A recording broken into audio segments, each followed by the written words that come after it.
और बात, आज के तेजी से बदल रहे संसार में आपका पुराना ज्ञान अब उतना महत्वपूर्ण नहीं है, क्योंकि प्रायः आपकी जानकारी बासी हो चुकी है।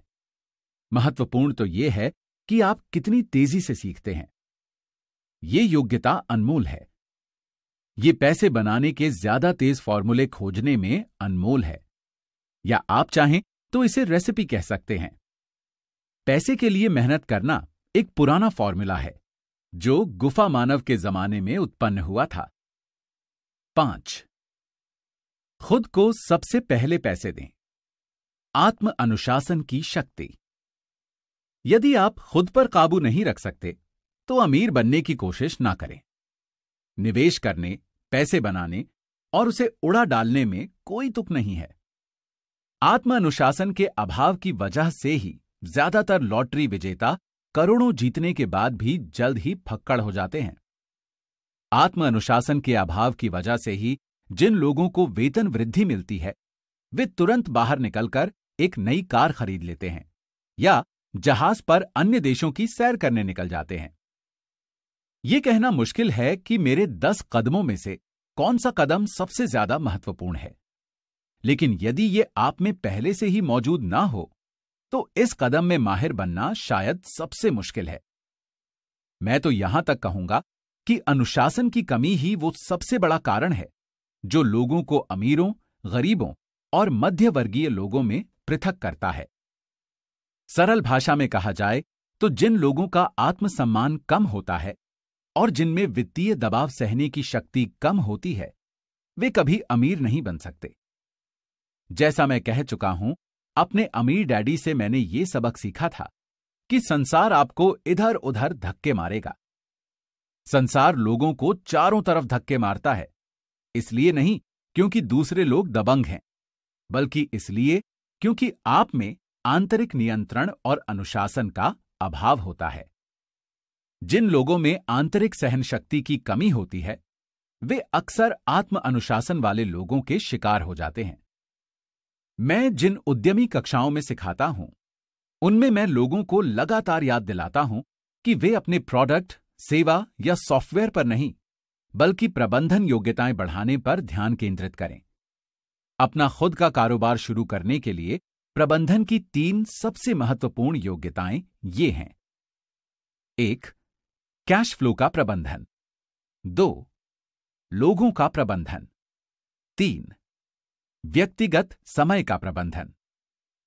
मैं कहूंगा कि इन तीनों का प्रबंधन करने की योग्यताएं सिर्फ उद्यमियों के लिए नहीं, बल्कि एक व्यक्ति या परिवार, कारोबार, परोपकारी संगठन, शहर या देश के हिस्से के रूप में आप अपना जीवन किस तरह जीते हैं, ये तीनों उसमें भी मायने रखती हैं। ये सभी योग्यताएं आत्म अनुशासन में महारत हासिल करने से बढ़ती हैं। मैं खुद को सबसे पहले पैसे दें कथन को हल्के में नहीं लेता हूं। खुद को सबसे पहले पैसे दें, यह कथन जॉर्ज क्लासन की पुस्तक the richest man in Babylon से लिया गया है। इस पुस्तक की लाखों प्रतियां बिक चुकी हैं। हालांकि लाखों लोग इस शक्तिशाली कथन को दोहराते हैं, लेकिन बहुत कम इस सलाह पर चलते हैं। जैसा मैंने कहा था, वित्तीय साक्षरता इंसान को अंक पढ़ने की योग्यता प्रदान करती है और अंक पूरी कहानी बता देते हैं। किसी व्यक्ति के इनकम स्टेटमेंट और बैलेंस शीट को देखकर मैं तुरंत देख सकता हूं कि जो लोग खुद को सबसे पहले पैसे दें शब्द बोलते हैं, क्या वे सचमुच उस पर अमल करते हैं। एक तस्वीर 1000 शब्दों जितनी मूल्यवान होती है। इसलिए आइए उन लोगों के फाइनेंशियल स्टेटमेंट्स की समीक्षा करें जो खुद को सबसे पहले पैसे देते हैं, और उन लोगों की भी जो ऐसा नहीं करते हैं। जो लोग खुद को सबसे पहले पैसे देते हैं, उनकी इनकम स्टेटमेंट और बैलेंस शीट के रेखा चित्रों को देखने के लिए साथ में दी गई पीडीएफ फाइल के पेज नंबर 25 को देखें। रेखा चित्रों का अध्ययन करें और देखें कि क्या आप कोई फर्क देख सकते हैं। एक बार फिर इसके लिए कैश फ्लो को समझना होता है, जो कहानी बताता है। अधिकतर लोग अंकों को देखते हैं और कहानी चूक जाते हैं। क्या आप इसे देख सकते हैं? रेखा चित्र उन लोगों के कार्य दर्शाते हैं जो खुद को सबसे पहले पैसे देने का विकल्प चुनते हैं। हर महीने अपने मासिक खर्च करने से पहले वे अपने संपत्ति वाले कॉलम में पैसा डालते हैं। हालांकि लाखों लोग क्लासन की पुस्तक पढ़ चुके हैं और खुद को सबसे पहले पैसे दें कथन से परिचित हैं, लेकिन हकीकत में वे खुद को सबसे अंत में पैसे देते हैं। अब मैं आप में से उन लोगों की चीख पुकार सुन सकता हूं जो सचमुच अपने बिलों को सबसे पहले चुकाने में यकीन रखते हैं, और मैं आप सभी जिम्मेदार लोगों की आवाजें सुन सकता हूं जो अपने बिल समय पर चुकाते हैं। मैं ये नहीं कह रहा हूं कि आप गैर जिम्मेदार बने और अपने बिलों का भुगतान ना करें। मैं तो सिर्फ वही कह रहा हूं जो पुस्तक कहती है, यानी खुद को सबसे पहले पैसे दें। और पिछला रेखा चित्र उस कार्य की सही अकाउंटिंग तस्वीर था। अब जो लोग बाकी हर व्यक्ति को सबसे पहले पैसे देते हैं, उनकी इनकम स्टेटमेंट और बैलेंस शीट का रेखा चित्र देखने के लिए साथ में दी गई पीडीएफ फाइल के पेज नंबर 26 को देखें। यदि आप सचमुच कैश फ्लो की शक्ति को समझ लें, तो आपको जल्द ही एहसास हो जाएगा कि पिछले रेखा चित्र के साथ क्या गलत है, या 90% लोग जिंदगी भर कड़ी मेहनत क्यों करते हैं और इसके बावजूद बुढ़ापे में उन्हें सामाजिक सुरक्षा जैसी सरकारी सहायता की आवश्यकता क्यों होती है। किम और मेरे पास कई बुक कीपर्स, अकाउंटेंट्स और बैंकर्स हैं जिन्हें खुद को सबसे पहले पैसे दें दृष्टिकोण के साथ बहुत समस्या आती है। कारण यह है कि ये वित्तीय पेशेवर भी दरअसल वही करते हैं जो जनता करती है। वे खुद को सबसे अंत में पैसे देते हैं। मेरे जीवन में ऐसे समय रहे हैं जब किसी कारणवश कैश फ्लो मेरे बिलों से कहीं कम था, फिर भी मैंने खुद को सबसे पहले पैसे दिए। मेरे अकाउंटेंट और बुक कीपर दहशत में चीखने लगे, वे आपके पीछे पड़ जाएंगे, इनकम टैक्स विभाग आपको जेल भिजवा देगा, आप अपनी क्रेडिट रेटिंग बिगाड़ देंगे, वे बिजली काट देंगे। फिर भी मैंने खुद को सबसे पहले पैसे दिए। आप पूछते हैं क्यों? क्योंकि बेबीलोन का सबसे अमीर आदमी नामक कहानी इसी बारे में है। आत्म अनुशासन की शक्ति और आंतरिक सहन शक्ति। मेरे अमीर डैडी ने मेरे काम करने के पहले ही माह में मुझे बताया था कि ज्यादातर लोग संसार की ठोकरें सहन करते रहते हैं। एक बिल वसूलने वाला आकर हड़काता है और आप या तो पैसे देते हैं वरना। सेल्स क्लर्क कहता है, ओह, इसे बस अपने चार्ज कार्ड में डाल दें। आपका रियल एस्टेट एजेंट आपसे कहता है, मकान खरीद लें, सरकार मकान खरीदने पर टैक्स में छूट देती है। यह पुस्तक इसी बारे में है। आप में ज्वार के खिलाफ जाने और अमीर बनने का साहस होना चाहिए। हो सकता है कि आप कमजोर ना हो, लेकिन पैसे के मामले में बहुत से लोग डरपोक बन जाते हैं। मैं ये नहीं कह रहा हूं कि गैर जिम्मेदार बने। मेरे पास ऊंचे क्रेडिट कार्ड कर्ज और ऐशो आराम की चीजों के कर्ज नहीं हैं। इसका कारण यह है कि मैं खुद को सबसे पहले पैसे देता हूं। मैं अपनी आमदनी न्यूनतम इसलिए रखता हूं क्योंकि मैं इसे सरकार को नहीं देना चाहता। इसीलिए मेरी आमदनी नेवाडा के एक कॉरपोरेशन के जरिए मेरे संपत्ति वाले कॉलम से प्राप्त होती है। यदि मैं पैसे के लिए काम करता तो सरकार इसे ले लेती। हालांकि मैं अपने बिलों का भुगतान सबसे अंत में करता हूं, लेकिन मैं वित्तीय दृष्टि से इतना चतुर हूं कि किसी मुश्किल में नहीं फंसता हूं। मैं उपभोक्ता ऋण को पसंद नहीं करता। मेरे दायित्व वास्तव में 99% लोगों से ज्यादा हैं, लेकिन उनका भुगतान मैं नहीं करता। मेरे दायित्वों का भुगतान दूसरे लोग करते हैं। उन्हें किराएदार कहा जाता है। इसलिए खुद को सबसे पहले पैसे देने का पहला नियम यह है, कभी कर्ज में मत फंसो।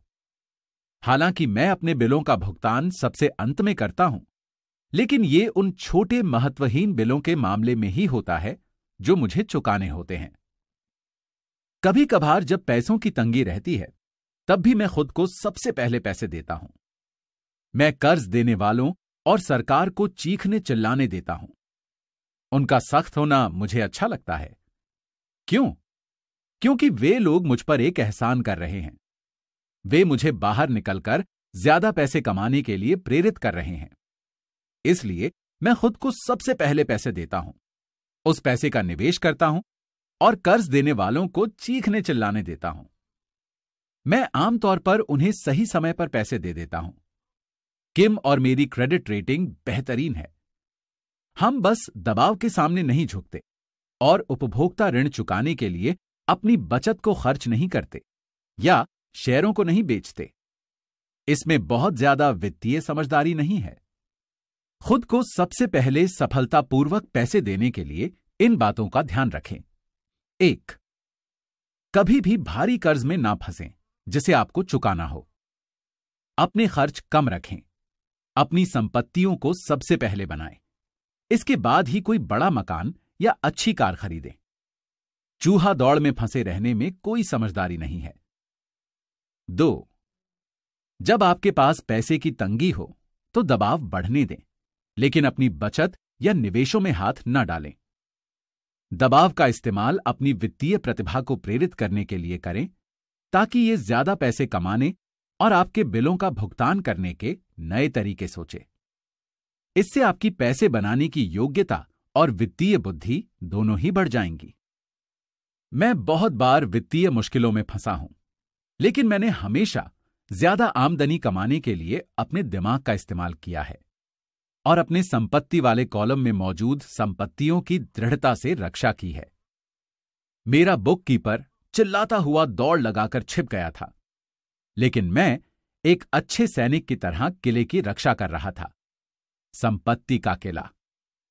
गरीब लोगों में गरीब आदतें होती हैं।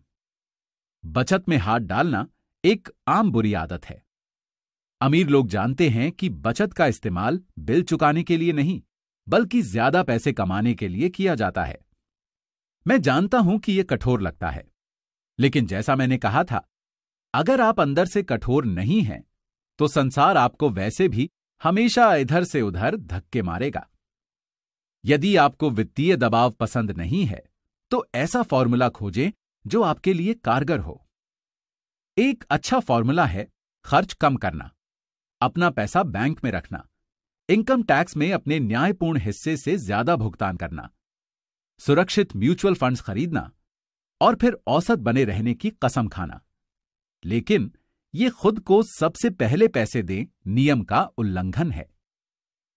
ये नियम आत्मत्याग या वित्तीय संयम को प्रोत्साहित नहीं करता है। इसका मतलब ये नहीं है कि आप खुद को सबसे पहले पैसे देने के बाद भूखे मर जाएं। जीवन आनंद के लिए मिला है।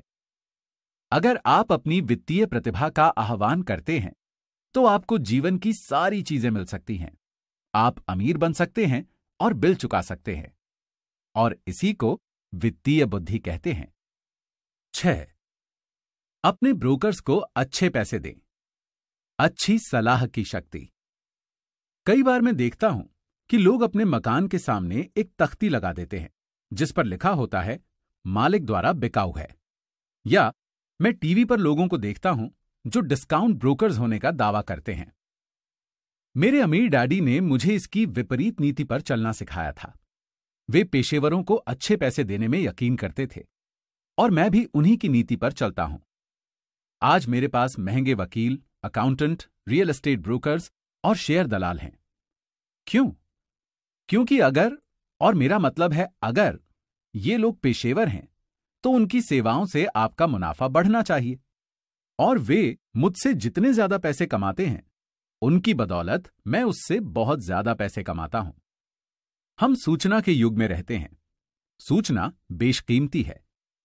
एक अच्छा ब्रोकर आपको जानकारी देगा, लेकिन साथ ही वो आपको शिक्षित करने के लिए समय भी देगा। मेरे कई ब्रोकर्स मेरे लिए ये करते हैं। कुछ ने मुझे तब सिखाया था जब मेरे पास बहुत कम पैसा था या बिल्कुल भी नहीं था। मैं आज भी उनके साथ हूं। मैं किसी ब्रोकर को जितना पैसा देता हूं, उसकी जानकारी पर मैं उससे बहुत ज्यादा पैसे कमा लेता हूं। इसलिए मुझे ये बात अच्छी लगती है जब मेरा रियल एस्टेट ब्रोकर या स्टॉक ब्रोकर बहुत से पैसे कमाता है, क्योंकि आमतौर पर इसका मतलब यह होता है कि मैंने भी बहुत सारे पैसे कमाए हैं। एक अच्छा ब्रोकर मेरे लिए पैसे तो कमाता ही है, इसके अलावा वो मेरा समय भी बचाता है, जैसे तब जब मैंने वो खाली जमीन $9,000 में खरीदी और उसे तुरंत $25,000 में बेच दिया, ताकि मैं अपनी पोर्शे कार ज्यादा जल्दी खरीद सकूं। ब्रोकर्स बाजार में मेरी आंख कान हैं। वे हर दिन मैदान में रहते हैं, इसलिए वहां मेरे रहने की जरूरत नहीं पड़ती। इसके बजाय मैं तो गोल्फ खेलना पसंद करूंगा। जो लोग अपना मकान खुद बेचते हैं, शायद वे अपने समय को ज्यादा कीमती नहीं मानते हैं। मैं कुछ पैसे बचाने के चक्कर में अपना समय क्यों खराब करूं, जबकि मैं उस समय का उपयोग ज्यादा पैसे बनाने या अपने प्रियजनों के साथ गुजारने में कर सकता हूं। मुझे यह बहुत मजेदार लगता है कि कई गरीब और मध्य वर्गीय लोग रेस्तरां में खराब सेवा के बावजूद वेटर को 15 से 20% टिप देते हैं, लेकिन ब्रोकर को 3 से 7% चुकाने में शिकायत करते हैं। वे व्यय वाले कॉलम में लोगों को टिप देकर खुश होते हैं और संपत्ति वाले कॉलम में लोगों को टिप देने से कतराते हैं। इसमें तो वित्तीय समझदारी नहीं है। याद रखें, सभी ब्रोकर एक जैसे नहीं होते। दुर्भाग्य से ज्यादातर ब्रोकर्स सिर्फ सेल्स पीपल होते हैं। वे रियल एस्टेट बेचते तो हैं, लेकिन उनके खुद के पास कोई रियल एस्टेट नहीं होती, या होती भी है तो बहुत थोड़ी। मकान बेचने वाले और निवेश बेचने वाले में बहुत बड़ा फर्क होता है। यही शेयर, बॉन्ड, म्यूचुअल फंड और बीमे के ब्रोकर्स के बारे में सच है, जो खुद को वित्तीय नियोजक कहते हैं। जब मैं इस तरह के किसी भुगतान पाने वाले पेशेवर व्यक्ति से बातचीत करता हूं, तो मैं पहले पता लगाता हूं कि उसके खुद के पास कितनी जायदाद या शेयर हैं और वो कितने फीसदी टैक्स देता है। और ये मेरे टैक्स वकील तथा अकाउंटेंट पर भी लागू होता है। मेरा एक अकाउंटेंट है जो अपने खुद के काम पर ध्यान केंद्रित करता है। उसका पेशा अकाउंटिंग है, लेकिन उसका काम रियल एस्टेट है। इससे पहले मेरे पास एक अकाउंटेंट था जो एक छोटे कारोबार का अकाउंटेंट था, लेकिन उसके पास कोई रियल एस्टेट नहीं थी। मैंने अकाउंटेंट बदल लिया क्योंकि हम एक ही कारोबार से प्रेम नहीं करते थे। ऐसा ब्रोकर खोजें जो आपके सर्वश्रेष्ठ हित में काम करे। कई ब्रोकर्स आपको शिक्षित करने में समय लगाएंगे और वे आपके लिए सबसे अच्छी संपत्ति साबित हो सकते हैं। बस उदार रहें, और उनमें से ज्यादातर आपके प्रति उदार रहेंगे। अगर आप उनके कमीशन में कटौती करने के बारे में ही सोचते रहेंगे, तो फिर वे आपकी ज्यादा मदद क्यों करेंगे? ये सरल सा तर्क है। जैसा मैंने पहले कहा था, प्रबंधन की एक योग्यता लोगों का प्रबंधन करना है। कई लोग सिर्फ उन्हीं लोगों का प्रबंधन कर पाते हैं जो उनसे कम चतुर हों और जिन पर उनकी शक्ति हो। मध्यम श्रेणी के कई मैनेजर मध्यम श्रेणी में ही बने रहते हैं और उन्हें प्रमोशन नहीं दिया जाता है, क्योंकि वे सिर्फ अपने मातहतों के साथ ही काम करना जानते हैं, अपने ऊपर के लोगों के लोगों के साथ काम करना नहीं जानते। वास्तविक योग्यता है किसी तकनीकी क्षेत्र में अपने से श्रेष्ठ और चतुर व्यक्तियों का प्रबंधन करना तथा उन्हें अच्छे पैसे देना। इसीलिए कंपनियों का एक संचालक मंडल होता है। आपका भी होना चाहिए। इसी में वित्तीय समझदारी है। 7. इंडियन गिवर बने। कुछ नहीं देकर कुछ पाने की शक्ति। जब पहले यूरोपीय निवासी अमेरिका में रहने गए, तो वे अमेरिकी भारतीयों की एक सांस्कृतिक परंपरा देखकर दंग रह गए। मिसाल के तौर पर, अगर किसी गोरे आदमी को ठंड लगती थी, तो अमेरिकी भारतीय उसे एक कंबल दे देते थे। श्वेत प्रवासी इसे उपहार मान लेता था, और जब अमेरिकी भारतीय कंबल वापस मांगता था, तो उसे अक्सर बुरा लग जाता था। अमेरिकी भारतीय को भी बुरा लगता था जब उन्हें पता चलता था कि श्वेत प्रवासी कंबल वापस नहीं करना चाहते हैं। यहीं से इंडियन गिवर वाक्यांश पैदा हुआ, एक छोटी सी सांस्कृतिक गलतफहमी के कारण। संपत्ति वाले कॉलम के संसार में इंडियन गिवर बनना दौलत के लिए बहुत जरूरी है। प्रबुद्ध निवेशक का पहला सवाल यह होता है, मेरा पैसा मुझे कितनी जल्दी वापस मिल सकता है? वे ये जानना चाहते हैं कि उन्हें मुफ्त में क्या मिलेगा। इसीलिए ROI यानी निवेश पर मुनाफा इतना महत्वपूर्ण है। मिसाल के तौर पर, मुझे फोरक्लोजर में एक छोटा कॉन्डोमिनियम मिला। ये मेरे घर से कुछ ही ब्लॉक दूर था। बैंक वाले $60,000 चाहते थे और मैंने $50,000 की बोली का आवेदन दे दिया। उन्होंने इसे स्वीकार कर लिया क्योंकि मेरे आवेदन के साथ $50,000 का कैशियर्स चेक भी लगा हुआ था। उन्हें एहसास हो गया कि मैं गंभीर हूं। ज्यादातर निवेशक कहेंगे, क्या आप बहुत सारा पैसा फंसा नहीं रहे थे? क्या इस पर लोन लेना ज्यादा अच्छा तरीका नहीं था? जवाब है, इस मामले में नहीं। मेरी निवेश कंपनी इस कॉन्डोमिनियम का इस्तेमाल जाड़े के महीनों में वेकेशन रेंटल के रूप में करती है, जब स्नोबर्ड एरिजोना आते हैं। ये साल में 4 महीने $2,500 प्रति माह पर किराए में उठता है। बाकी के 8 महीनों में इसका किराया सिर्फ $1,000 आता है। मेरा पैसा लगभग 3 साल में वसूल हो गया। अब मैं इस संपत्ति का मालिक हूं, जो हर महीने मुझे अतिरिक्त पैसा देती है। यही शेयरों के साथ किया जाता है। अक्सर मेरा ब्रोकर फोन करके सलाह देता है कि मैं किसी कंपनी के शेयर में काफी बड़ी राशि लगा दूं, क्योंकि उसे लगता है कि कोई ऐसी चीज होने वाली है जिससे उस शेयर का भाव बढ़ जाएगा, जैसे किसी नए प्रोडक्ट की घोषणा। मैं 1 सप्ताह से 1 महीने तक की अवधि के लिए अपना पैसा लगा देता हूं। शेयर का भाव बढ़ने पर मैं अपने शुरुआती पैसे को बाहर निकाल लेता हूं, बचे हुए शेयर छोड़ देता हूं और बाजार के उतार चढ़ाव की चिंता से मुक्त हो जाता हूं, क्योंकि मेरी मूल रकम वापस आ चुकी है और किसी दूसरी संपत्ति पर काम करने को तैयार है। तो मेरा पैसा अंदर जाने के बाद बाहर निकल आता है, लेकिन इसकी वजह से मैं एक ऐसी संपत्ति का मालिक बन जाता हूं जो तकनीकी दृष्टि से मुफ्त होती है। ये सच है कि मैंने कई मौकों पर पैसे का नुकसान भी झेला है, लेकिन मैं उतने ही पैसों से खेलता हूं जिसके नुकसान को मैं झेल सकता हूं। मैं कहूंगा कि औसतन 10 निवेशों में मैं 2-3 पर छक्के मार लेता हूं, जबकि 5-6 में कुछ नहीं होता और 2-3 में घाटा हो जाता है। लेकिन मैं अपने नुकसान सिर्फ उसी पैसे तक सीमित कर लेता हूं जो उस वक्त लगे होते हैं। जो लोग जोखिम से नफरत करते हैं, वे अपना पैसा बैंक में रखते हैं। दीर्घकालीन दृष्टि से सुरक्षित बचत शून्य बचत से बेहतर होती है, लेकिन अपना मूलधन वापस निकालने में बहुत समय लगता है और ज्यादातर मामलों में इसके साथ आपको मुफ्त में कुछ नहीं मिलता। मेरे प्रत्येक निवेश में मुझे कोई ना कोई चीज मुफ्त मिलनी चाहिए, जैसे कॉन्डोमिनियम, मिनी स्टोरेज, मुफ्त प्लॉट, मकान, शेयर या ऑफिस की इमारत। और जोखिम सीमित या कम होना चाहिए। कई पुस्तकें पूरी तरह से इस विषय पर समर्पित हैं, इसलिए मैं इस बारे में यहां बात नहीं करूंगा। मैकडॉनल्ड्स के मशहूर संस्थापक रे क्रॉक हैमबर्गर फ्रेंचाइजी इसलिए नहीं बेचते थे क्योंकि उन्हें हैमबर्गर्स से प्यार था, बल्कि इसलिए बेचते थे क्योंकि उन्हें उस फ्रेंचाइजी के नीचे की रियल एस्टेट मुफ्त में मिलती थी। इसलिए समझदार निवेशकों को निवेश पर लाभ यानी ब्याज दर से आगे तक देखना चाहिए। उन्हें यह देखना चाहिए कि मूलधन वापस निकालने पर उन्हें कौन सी संपत्तियां मुफ्त मिलती हैं। यही वित्तीय बुद्धि है। 8. विलासिताएं खरीदने के लिए संपत्तियों का इस्तेमाल करें। एकाग्रता की शक्ति। एक दोस्त का बेटा बहुत खर्चीला था और ऐसा लगता था जैसे वो अपनी जेब में छेद कर रहा हो। 16 साल की उम्र में ही वो अपनी खुद की कार चाहता था। बहाना, सभी मित्रों के माता पिता ने अपने बच्चों को कार खरीद कर दी है।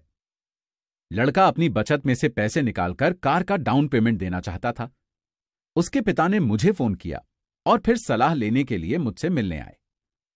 क्या आप सोचते हैं कि मुझे उसे ऐसा करने देना चाहिए या मैं भी दूसरे पिताओं की तरह उसे कार खरीद कर दे दूं?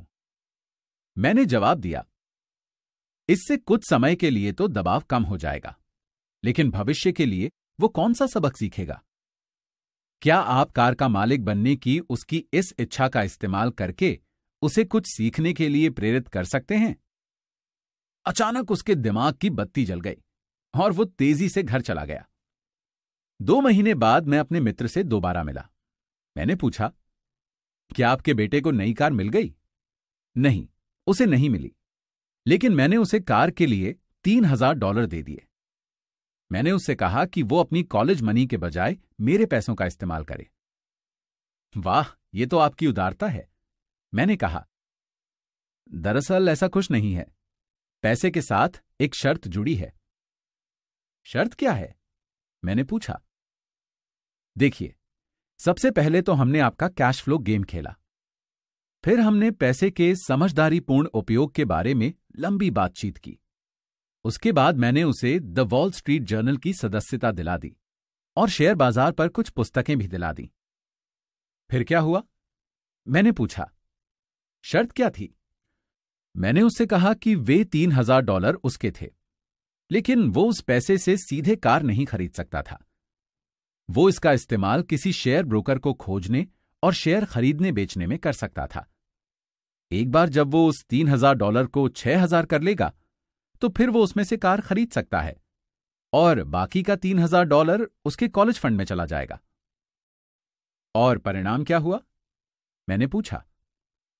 देखिए, अपने शेयर व्यापार में वो शुरुआत में तो खुशकिस्मत रहा, लेकिन कुछ दिनों बाद काफी रकम गंवा दी। फिर उसकी सच्ची रुचि जागी। आज मैं कहूंगा कि उसके $2,000 कम हो चुके हैं, लेकिन उसकी दिलचस्पी आसमान छू रही है। उसने मेरी खरीद कर दी हुई सारी पुस्तकें पढ़ ली हैं और वो अधिक पुस्तकें लाने के लिए लाइब्रेरी जाता है। वो उत्साह से द वॉल स्ट्रीट जर्नल पढ़ता है और सूचकों पर नजर रखता है। उसके पास सिर्फ $1,000 बचे हैं, लेकिन उसकी दिलचस्पी और ज्ञान आसमान छू रहे हैं। वो जानता है कि अगर ये बचे हुए पैसे चले गए तो उसे 2 साल तक पैदल चलना होगा, लेकिन उसे अब उसकी कोई परवाह नहीं है।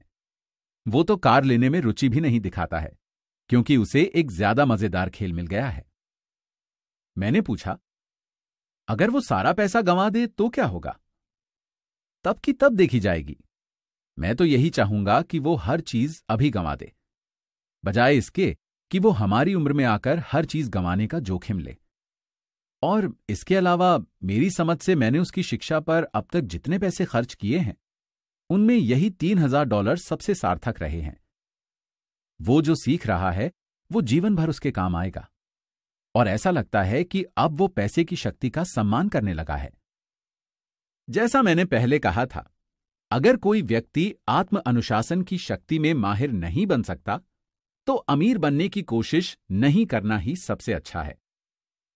मैं ऐसा इसलिए कहता हूं क्योंकि हालांकि संपत्ति वाले कॉलम से कैश फ्लो विकसित करने की प्रक्रिया सिद्धांततः आसान है, लेकिन पैसे को सही इस्तेमाल की दिशा दिखाने का मानसिक संयम मुश्किल साबित होता है। बाहरी प्रलोभनों के कारण आज के उपभोक्ता जगत में यह ज्यादा आसान होता है कि पैसे को खर्च वाले कॉलम में उड़ा दिया जाए। कमजोर मानसिक संयम की वजह से धन न्यूनतम प्रतिरोध के रास्तों पर बह जाता है। यही गरीबी और वित्तीय संघर्ष का कारण है। आगे दिया गया उदाहरण दर्शाता है कि अधिक धन बनाने की खातिर धन को दिशा देने के लिए वित्तीय बुद्धि की जरूरत होती है। यदि हम 100 लोगों को साल की शुरुआत में $10,000 दें, तो मेरे हिसाब से साल के अंत में यह होगा: 1. 80 के पास कुछ नहीं बचेगा। दरअसल कई तो उस पैसे से नई कार, फ्रिज, इलेक्ट्रॉनिक उपकरण या वेकेशन का डाउन पेमेंट देकर ज्यादा कर्ज में डूब जाएंगे। 2. 16 उस $10,000 को 5 से 10% बढ़ा लेंगे। 3. 4 इसे बढ़ाकर 20,000 या $1 मिलियन कर लेंगे। हम कोई पेशा सीखने के लिए स्कूल इसलिए जाते हैं ताकि हम पैसे के लिए काम कर सकें। मेरे विचार से पैसे से अपने लिए काम कराना सीखना भी उतना ही महत्वपूर्ण होता है। हर आदमी की तरह मैं भी विलासिता की चीजों को पसंद करता हूं। फर्क यह है कि मैं उन्हें कर्ज लेकर नहीं खरीदता। ये तो आस पड़ोसियों की बराबरी करने का जाल है। जब मैं पॉर्श कार खरीदना चाहता था, तो आसान राह यह होती थी कि मैं अपने बैंकर को फोन करके कर्ज ले लेता। दायित्व वाले कॉलम में ध्यान केंद्रित करने का विकल्प चुनने के बजाय मैंने संपत्ति वाले कॉलम में ध्यान केंद्रित करने का विकल्प चुना। अब तो मुझे आदत पड़ चुकी है कि मैं उपभोक्ता की इच्छा का इस्तेमाल इस तरह करता हूं ताकि यह निवेश करने की मेरी वित्तीय प्रतिभा को प्रेरित और प्रोत्साहित करे। आजकल अपनी मनचाही चीजें पाने के लिए लोग पैसे कमाने के बजाय पैसे उधार लेने पर ध्यान केंद्रित करते हैं। ये रास्ता अल्पकाल में तो आसान होता है, लेकिन दीर्घकाल में ज्यादा मुश्किल साबित होता है। ये एक ऐसी बुरी आदत है जिसमें हम फंस चुके हैं, व्यक्तिगत तौर पर भी और देश के रूप में भी। याद रखें, आसान राह अक्सर मुश्किल बन जाती है और मुश्किल राह अक्सर आसान बन जाती है। आप खुद को और अपने प्रियजनों को जितनी जल्दी धन का मालिक बनने के लिए प्रशिक्षित कर सकते हो, उतना ही बेहतर है। धन बहुत बड़ी ताकत है। दुर्भाग्य से लोग धन की शक्ति का इस्तेमाल अपने खिलाफ करते हैं। यदि आपकी वित्तीय बुद्धि कम है, तो पैसा आपको जमीन पर पटक देगा। वो आपसे ज्यादा चतुर होगा। अगर पैसा आपसे ज्यादा चतुर है, तो आप जीवन भर इसके लिए काम करेंगे। धन का मालिक बनने के लिए आपको इससे ज्यादा चतुर होने की जरूरत है। फिर पैसा वही करेगा जैसा आप उससे करने को कहेंगे। यह आपकी आज्ञा का पालन करेगा। इसका गुलाम बनने के बजाय आप इसके मालिक होंगे।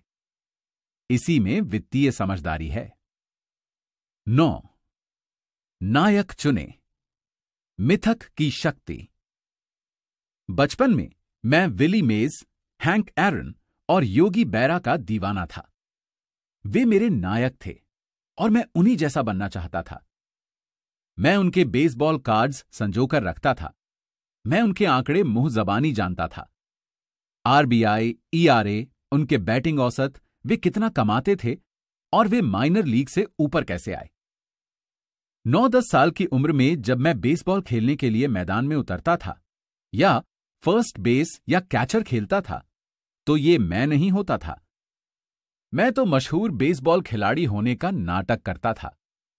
ये वो बहुत शक्तिशाली तरीका है जिससे हम सीखते हैं, लेकिन प्रायः वयस्क बनने के बाद हम इसे खो देते हैं।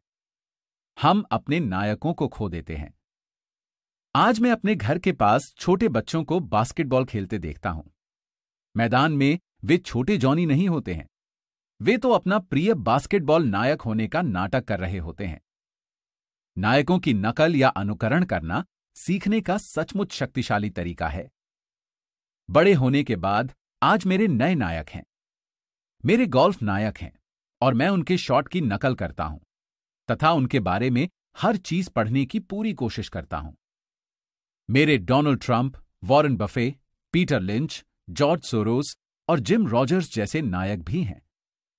मैं उनके आंकड़े उसी तरह जानता हूं जिस तरह की बचपन में अपने बेसबॉल नायकों के ईआरए यानी अर्न्ड रन एवरेज और आरबीआई यानी रन्स बैटेड इन जानता था।